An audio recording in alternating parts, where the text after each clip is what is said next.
Bom dia, irmãos. Como é bom estar aqui. É bom estar com vocês. Eu queria, antes de tudo, orar com todos nós. Quero colocar esse momento diante de Deus para que Ele fale conosco. Vamos orar? Senhor Jesus, te agradecemos porque o Senhor é soberano, porque o Senhor é nosso Deus, nosso único Deus.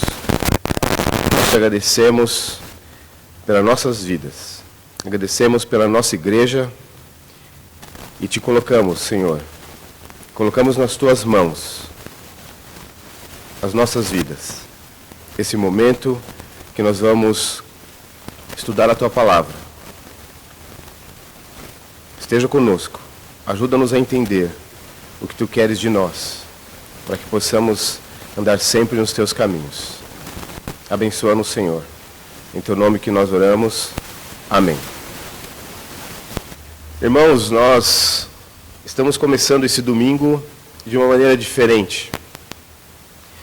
Para mim é diferente. Provavelmente para você também, para vocês que estão em casa. É um momento único, porque hoje, domingo, hoje nós estamos aqui gravando. Não é domingo, mas esse vídeo está chegando até você no domingo, 9h30 da manhã, em que nós estaríamos juntos. Nós começamos de uma maneira diferente devido a esse problema que estamos passando. Esse problema que nós estamos vivendo e nós queremos falar um pouco sobre isso. Pelo menos para mim, acredito que para você também, irmão e irmã, nós gostaríamos de estar aqui hoje, domingo, nos encontrando,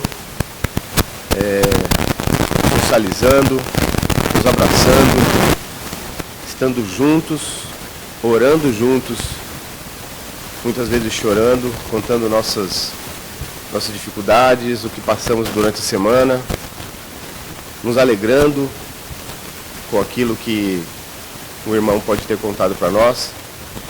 Mas hoje nós estamos nas nossas casas, isolados, mas tudo isso, nós sabemos que Deus é soberano sobre tudo isso. E devido a isso, eu vim pensando no que falar hoje. E Deus veio mostrando para mim esse tema. Porque nós temos conversado sobre ser igreja. Há 2 semanas atrás, o pastor Wilson nos mostrou, nos desafiou, perguntou a nós o que igreja, que BASP nós queremos. E eu acho que isso, nós podemos pensar nisso, principalmente nesse momento que nós estamos vivendo. Como é que nós vamos ser uma igreja bíblica? Como é que nós vamos ser uma igreja acolhedora? Como é que nós vamos ser uma igreja que serve e também que proclama o Evangelho? E diante de tudo isso, eu queria realmente meditar com os irmãos. Como é que nós vamos ser igreja nesse momento e também depois desse momento? Mas antes de falar sobre isso, eu queria fazer 2 destaques. Primeiro, eu queria agradecer a Deus por algumas pessoas, e em especial hoje, por uma pessoa que eu nem conheço, uma pessoa que tem um trabalho nas redes sociais, e hoje nós estamos nas redes sociais, forçadamente. Nós não somos uma igreja ainda tecnológica. Talvez nós chegaremos a esse ponto, mas ainda não somos. Estamos sendo forçados a aprender e a fazer e trabalhar com isso agora. Mas eu queria agradecer a essa pessoa que eu não conheço, eu tenho acompanhado o trabalho dela, que é Douglas Gonçalves, porque quando eu estava estudando sobre esse assunto, eu deparei com um vídeo dele que falava exatamente sobre isso, e foi realmente muito abençoado, fui muito abençoado com isso, e estruturei essa mensagem baseada no que ele abordou ali. E acredito que ser igreja é exatamente isso que nós vamos ver hoje. Então eu agradeço, algumas frases eu peguei, pesquei, não é igual, mas eu me baseei um pouco sobre aquilo, que é baseado na palavra de Deus. E a segunda coisa que eu queria deixar para os irmãos é um desafio. Desafio não, mas é uma brincadeira, mas é algo que eu fiz isso no carnaval, nos jovens, no retiro dos jovens, e eu queria também fazer aqui hoje, com os irmãos, para a igreja.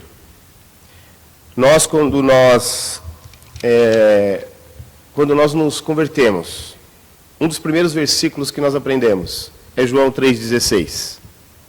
E nós sabemos de cor, e se eu perguntasse para vocês, se vocês estivessem aqui, com certeza a igreja falaria de cor e salteado. Aí a minha pergunta é se nós conhecemos 1 João 3,16.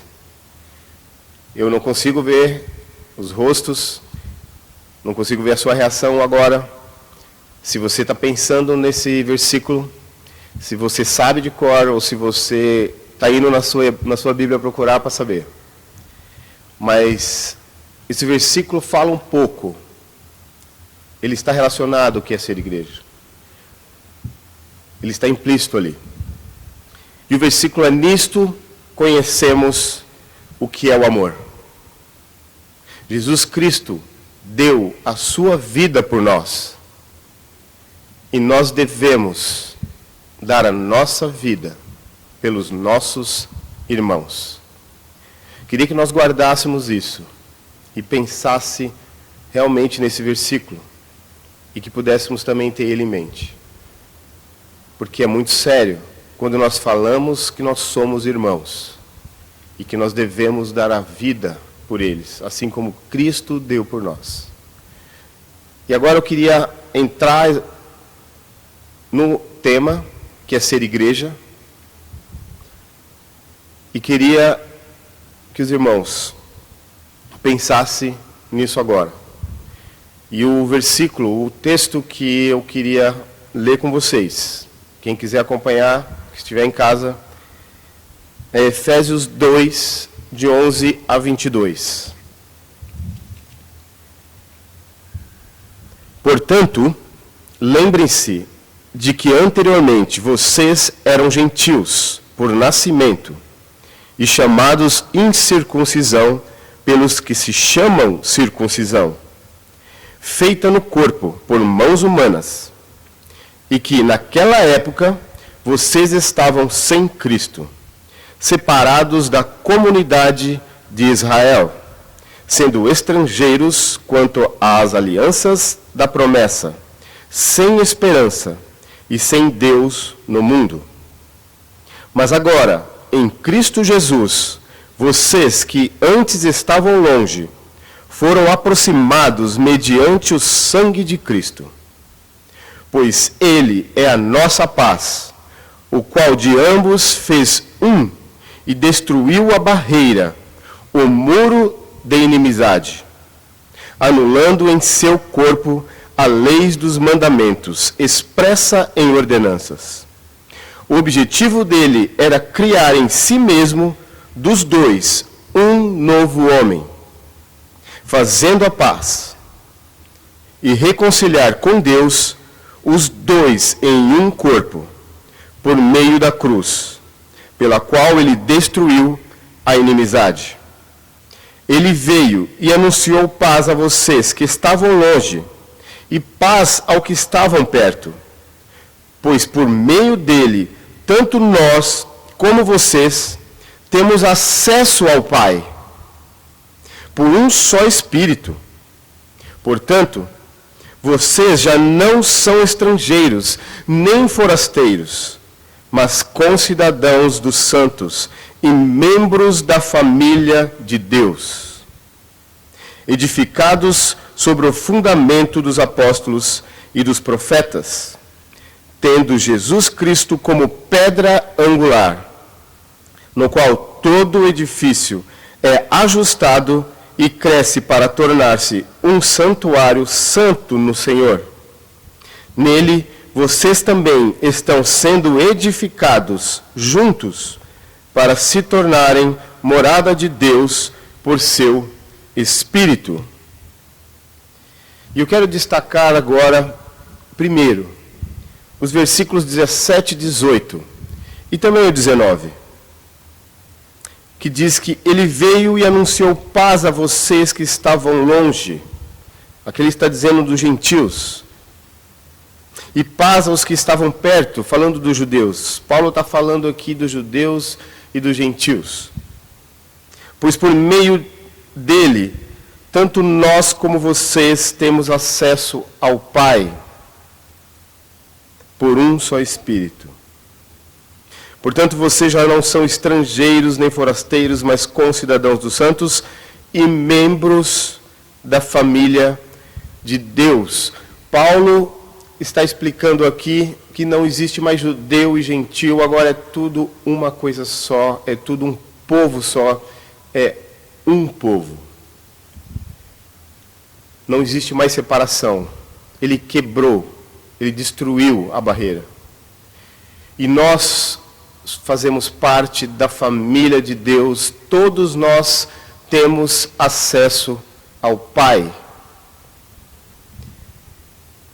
E quando nós falamos que temos acesso ao Pai, nós fazemos parte dessa família e nós somos irmãos. E é uma coisa séria isso, não é um jargão.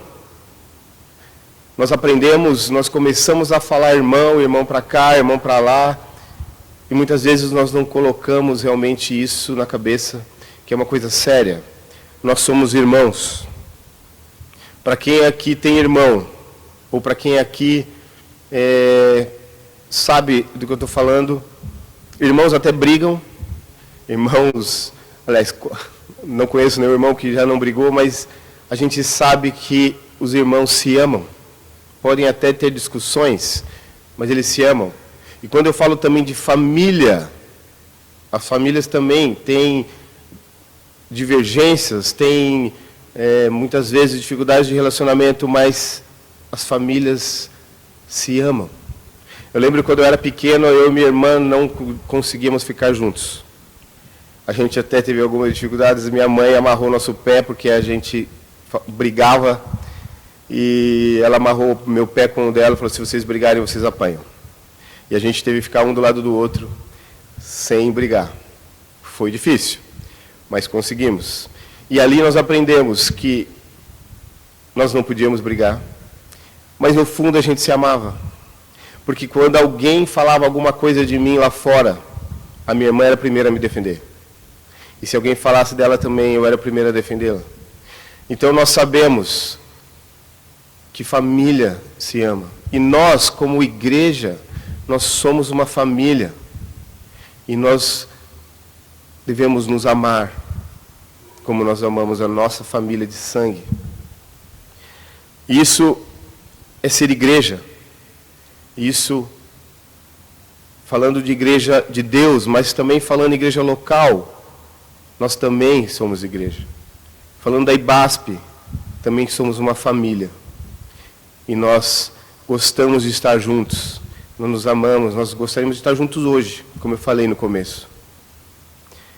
E eu queria lembrar de um comentário de um rapaz. Essa semana a gente teve uma aula também remota, porque nossas aulas estão suspensas. E na segunda-feira nós falamos sobre esse assunto, sobre a igreja atual. Várias igrejas estão fazendo live, estão pregando pela internet, porque não estão se reunindo. E o irmão, um colega de classe, colocou uma situação lá muito pertinente. Ele disse que no domingo ele assistiu 4 cultos pela internet. E um deles tinha 15 mil pessoas assistindo esse culto. E a pergunta que ele deixou no grupo para o professor é que se a igreja, se ela ia sofrer um baque depois desse momento que estamos passando. Porque as pessoas vão perceber que elas podem ficar em casa assistindo o culto. Não precisam mais ir na igreja. Porque ela consegue se alimentar sem sair de casa, sem precisar ir até o templo. Mas ali mesmo nós discutimos e chegamos a algumas conclusões. Porque a igreja família transformada, ela não consegue ficar longe. Não consegue ficar longe um do outro. Um irmão não consegue ficar longe. Ele precisa se socializar. Ele precisa de um abraço. Aquele pastor da internet não dá abraço. Então, talvez, depois desse problema que estamos passando, talvez nós venhamos a conhecer verdadeiramente quem é transformado e que ainda faz parte da família e quer fazer parte da família e quer se reunir como igreja. E igreja não é um lugar. Igreja é uma família. Lá em Atos 17, 24, nós lemos assim: o Deus que fez o mundo e tudo o que nele há é o Senhor dos céus e da terra, e não habita em santuários feitos por mãos humanas.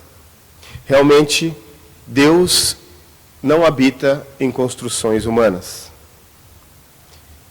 Deus habita em nós.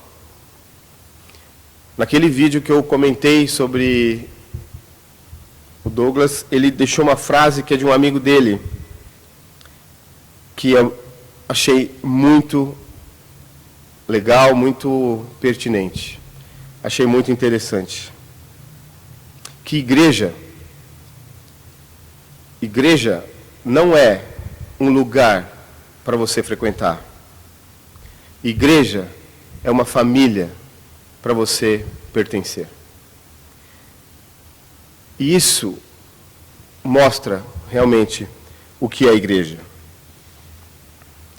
Aí alguém pode dizer, mas se Deus não está aqui no templo, por que eu vou lá? Realmente Deus não está aqui no templo, mas Ele está em nós. Se nós pegarmos o versículo, se nós olharmos Hebreus 10, 25, vamos ler. Não deixemos de reunirmos como igreja, segundo o costume de alguns, mas procuremos encorajar-nos uns aos outros, ainda mais quando vocês veem que se aproxima o dia. Realmente, Deus não vive no templo, feito por mãos humanas, mas nós não devemos deixar de nos reunir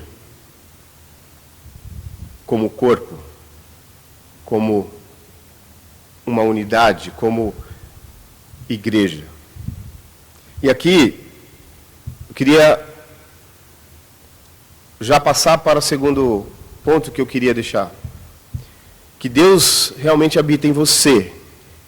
Que Deus habita em nós. Em 1 Coríntios 6,19, nós lemos assim: acaso não sabem que o corpo de vocês é santuário do Espírito Santo, que habita em vocês, que lhes foi dado por Deus, e que vocês não são de vocês mesmos? Deus habita em você. Deus habita em mim. Deus habita em nós. Mas Ele habita também coletivamente. E eu queria abrir também em 1 Coríntios 3,16. Lá diz assim: vocês não sabem que são santuário de Deus e que o Espírito de Deus habita em vocês? E eu queria também abrir em 2 Coríntios 6,16, na segunda parte. Lá diz: pois somos santuário de Deus vivo. Como disse Deus: habitarei com eles e entre eles andarei. Serei o seu Deus, e eles serão o meu povo. E aqui eu queria pegar esse gancho e falar que nós somos um corpo. Ali em Efésios, ali no texto que eu li, no versículo 14 a 16, pois ele é a nossa paz, o qual de ambos fez e destruiu a barreira, o muro de inimizade. Somos um. Anulando em seu corpo as leis dos mandamentos expressas em ordenanças. O objetivo dele era criar em si mesmo, dos dois, um novo homem, fazendo a paz e reconciliar com Deus os dois em um só corpo. Talvez algumas pessoas têm dificuldade de se reunir porque ela não suporta ou não aceita a diferença.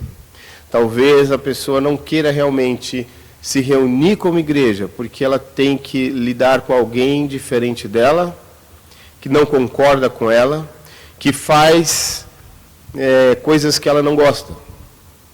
Talvez esse seja o problema.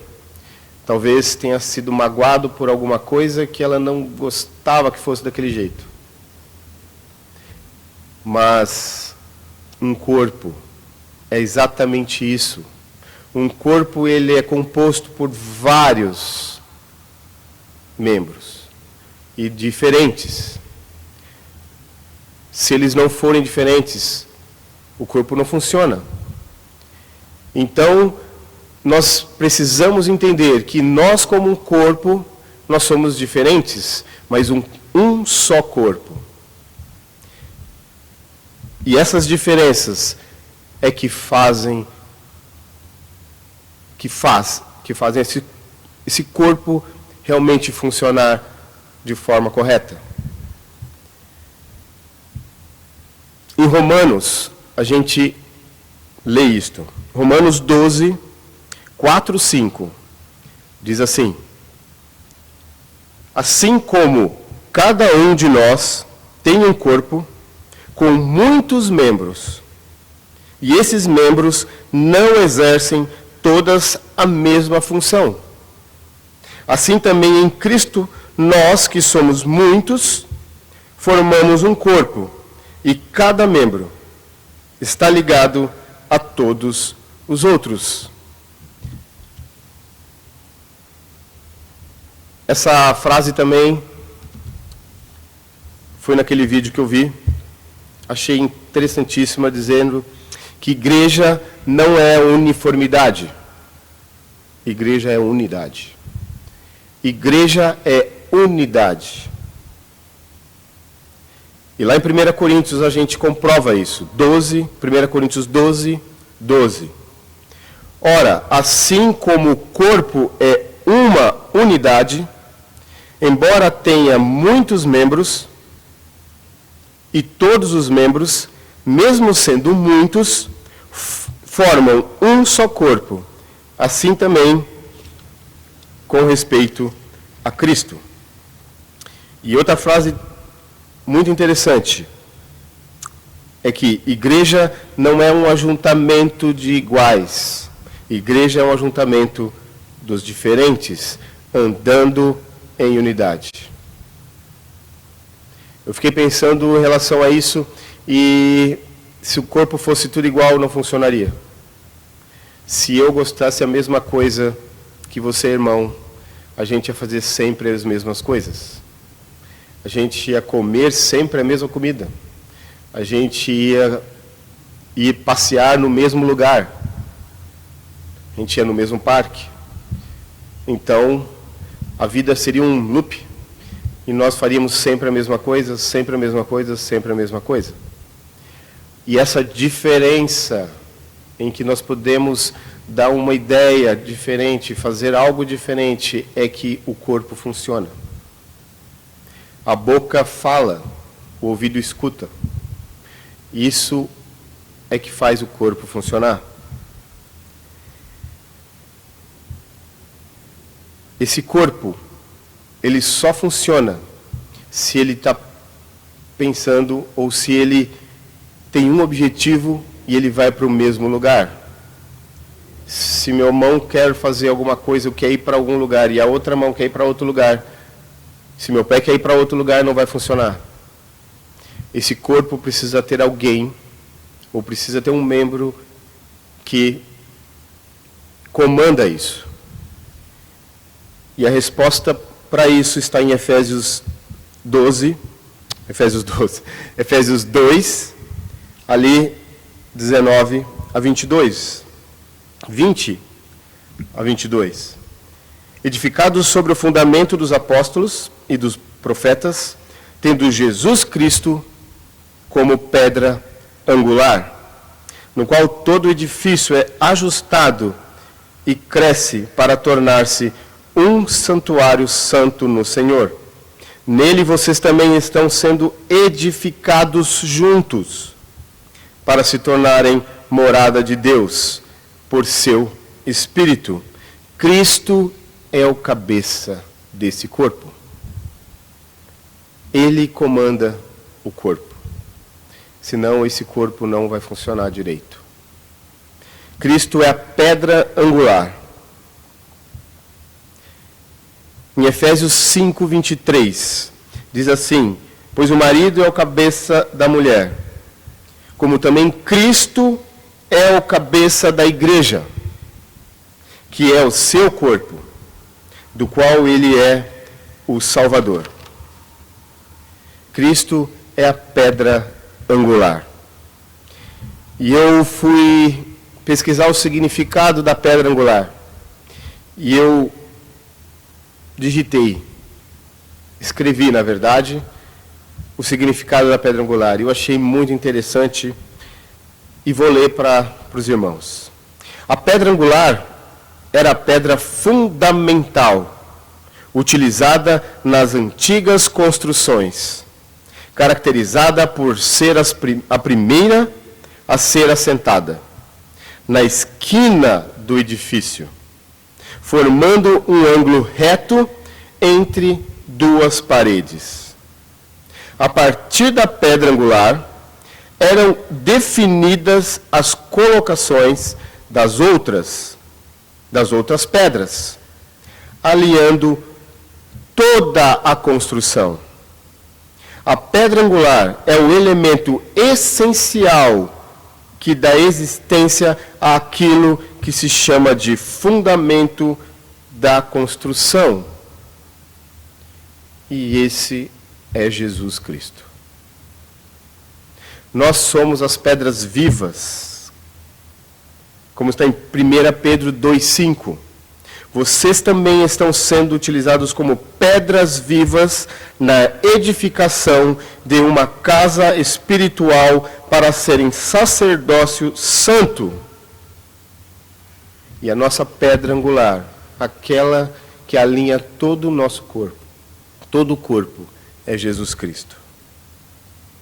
Queridos, nesse momento de pandemia, nesse momento que nós gostaríamos de estar juntos aqui e estarmos em comunhão, a gente precisa lembrar e entender que realmente igreja não é um local, igreja não é o templo aqui. Mas antes, eu queria destacar também, porque eu não estou falando mal do nosso templo. Esse templo é bonito, foi construído porque nós temos a necessidade.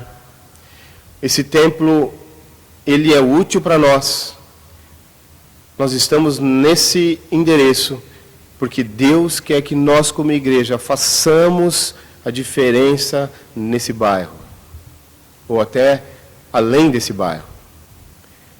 Mas nós temos esse endereço para que nós possamos nos unir como corpo, como igreja, como comunidade, para que possamos juntos ter comunhão e, através dessa comunhão, ser percebido pelos que não conhecem. E eu não estou falando mal do templo, porque gosto de estar com vocês aqui reunidos. E eu acredito que você também. E hoje nós não podemos estar juntos aqui. Eu sinto falta. E lembro até, nesse momento eu lembro até do pastor Fritz, que quando ele estava doente, estava lá em Ribeirão, ele escreveu um artigo para a nossa igreja, para o nosso boletim, que ele não podia se reunir. E ele escreve aquilo, me marcou muito, porque enquanto ele gostaria de estar junto conosco, como igreja, existiam pessoas que poderiam estar juntos, mas não queriam. E aquilo ele perguntava para Deus e colocava isso diante de Deus. E ele não entendia, ou até entendia, mas aquilo me marcou. E isso, hoje, por exemplo, nós estamos separados por um momento diferente das nossas vidas, mas nós gostaríamos de estar juntos, como igreja. Eu queria, indo para o final, dizendo que do Pai nós somos filhos. Que tenhamos realmente esse entendimento, que nós somos filhos. Nós aprendemos com o próprio Jesus a orar. Pai nosso. Nosso Pai. Nós somos filhos. Nós somos irmãos de verdade. Por Cristo nós somos um corpo. Através do seu sangue, nós somos um corpo. Ele destruiu toda a barreira. Nós somos um só. Uma só igreja. E do Espírito nós somos o templo dele. O templo que vive em nós. O templo que vive em nós quando estamos reunidos. E através disso nós possamos ser agentes de transformação nesse mundo tão decaído. E que essa porção da Igreja de Deus, que é a IBASP, ela seja cada vez mais parecida com Deus, cada vez mais parecida com Cristo. Porque através disso, o mundo vai ser transformado. E eu queria terminar voltando naquele versículo de 1 João 3,16. Porque lá diz que nós devemos dar a vida pelos nossos irmãos. O amor deve ser tão grande como Cristo amou, como nos amou e deu a vida por nós. Nós devemos amar, nós devemos dar nossa vida pelos nossos irmãos, que é a nossa família. E esse amor que nós demonstramos entre nós, o mundo vai perceber e o mundo vai saber que o Pai enviou o seu Filho, que é Cristo Jesus. Queridos irmãos, que possamos crescer em santidade e andarmos cada vez mais parecidos com Cristo. Amém? Amém.